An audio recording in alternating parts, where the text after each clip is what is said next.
তুমি নোহোৱাকৈ অকলশৰে নোৱাৰি দেখোন। তুমি নোহোৱাকৈ গীতটো ইমান সুন্দৰ, আমাৰ মৰম গমাৰ মৰম দাই লিখিছে। তুমি নোহোৱাকৈ অকলশৰে নোৱাৰি দেখোন। ইমান সুন্দৰকৈ লিখিছে, মই অকণমান গাবলৈ চেষ্টা কৰিছোঁ, বহুত ভাল লাগিছে। তুমি নোহোৱাকৈ অকলশৰে নোৱাৰি দেখোন। বিভিন্ন সময়ত বিভিন্ন কথা কৈ থকা হয়, চৰ্চা হয়, জ্যেষ্ঠ শিল্পীয়ে আক্ষেপ কৰে যে ক'ৰবাত আজি সৃষ্টি হোৱা গীতবিলাকক লৈ তেওঁলোকৰ ক'ৰবাত অভিযোগ আছে গীতৰ ভাষাক লৈ।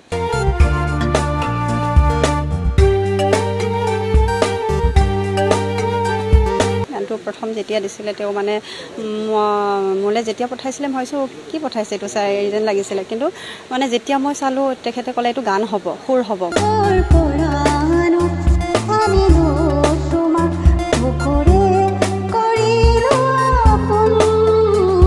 এটা প্ৰেমৰ গীত, আৰু সেই গীতটোক আমি এটা ইংগিতময়তাৰে আমি ভাষাৰ শুদ্ধতাৰে তাক বুজাবলৈ প্ৰয়াস কৰিছোঁ।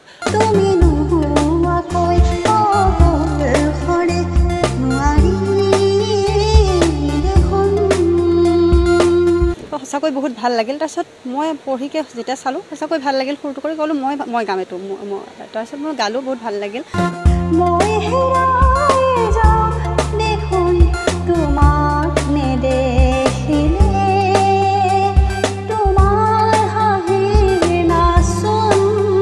যিখিনি গায়কী বা যিখিনি সুৰ আমি পৰিকল্পনা কৰিছিলোঁ, আৰু সেই পৰিকল্পনাৰ সময়ত আমি এটাই ৰাখিছিলোঁ, সুস্থতাৰে থাকক, ই কাৰো কপি পেষ্ট হ'ব নালাগে।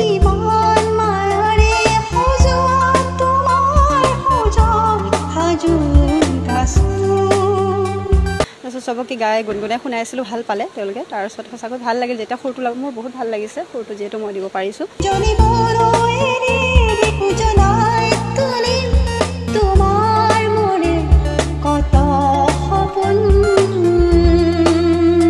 আৰু কণ্ঠ নিগৰাইছে উদীয়মান কণ্ঠশিল্পী ৰীণা ৰাভা দেৱী, আৰু আমি ভাবোঁ যে তেওঁ যোগ্যতাৰে কণ্ঠ নিগৰাইছে।